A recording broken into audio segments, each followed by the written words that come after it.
Proceso de la programación en Java, ya tenemos entonces unos aspectos básicos en los que vimos los tipos de datos, vimos la impresión de mensajes, vimos la importación de paquetes. En este último ejemplo, entonces, vimos ese tipo de casos, vimos la importación de una clase nueva para una función particular, que era la captura de datos.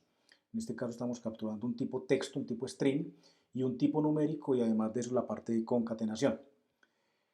Pero, para que podamos entrar en mucho más detalle, vamos a conocer las estructuras. Las estructuras dentro del lenguaje de programación Java, no voy a colocar acá un método aparte, simplemente voy a trabajar con el mismo principal.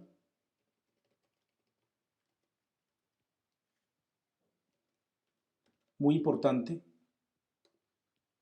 todas las estructuras del Java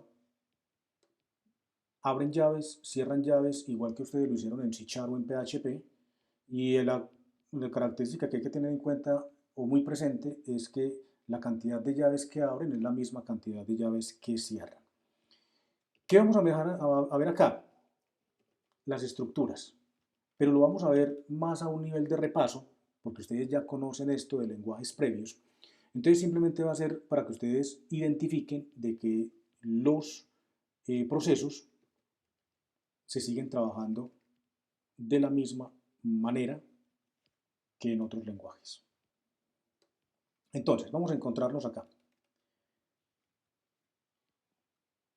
La condición sí, o la parte referente a las evaluaciones de condiciones. El sí, ustedes lo han venido representando en los lenguajes previos con el if. Aquí no va a tener ningún tipo de cambio. Vamos a tener el if, vamos a tener la condición o condiciones,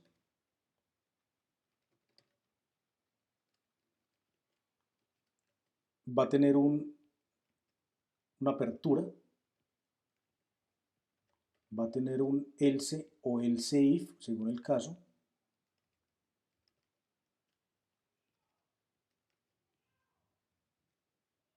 Y tenemos entonces que este es el tipo o el típico proceso que nosotros utilizamos en otros lenguajes de programación, el if. If, entre paréntesis obligatorios, la condición o las condiciones, que pueden ir con el ampersand o pueden ir con el pipe o con el pipeline. Cerramos las llaves, else, abrimos y cerramos las condiciones que nosotros requerimos, pero lo importante que tenemos acá es que es exactamente lo mismo que ustedes han venido trabajando en otros ambientes.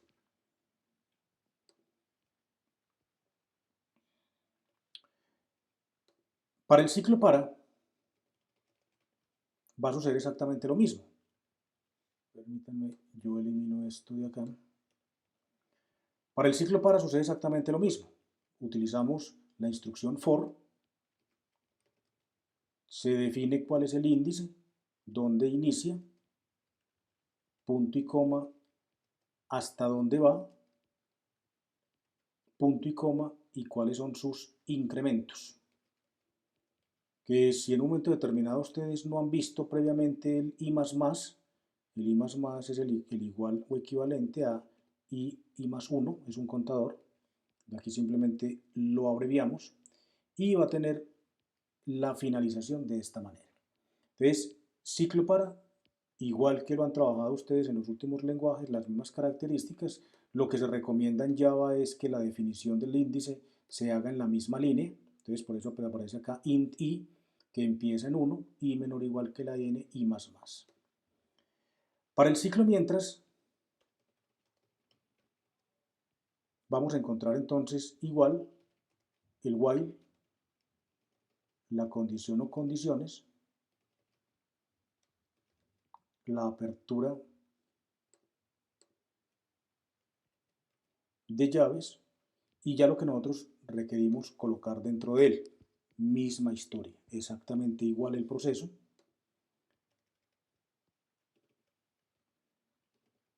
Los switches o los casos cumplen una condición idéntica, la misma que se trabaja en C# o se trabaja en PHP o en JavaScript. Vamos a tener acá entonces el switch con la variable que vamos a evaluar, la apertura, y vamos a tener entonces de que cada opción va con un case, lo que nosotros deseemos colocar acá, y finaliza con un break. Tenemos un segundo caso, finalizamos con break. Tenemos un tercer caso y finalizamos con break. Si necesitamos evaluar otra opción, entonces simplemente le colocamos default. Es opcional colocarle el break.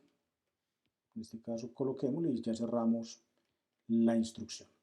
Entonces ahí tenemos las características fundamentales de las estructuras. Vamos a mirar un último para un ciclo que es el haga mientras, en el que lo trabajamos como do. Abrimos, cerramos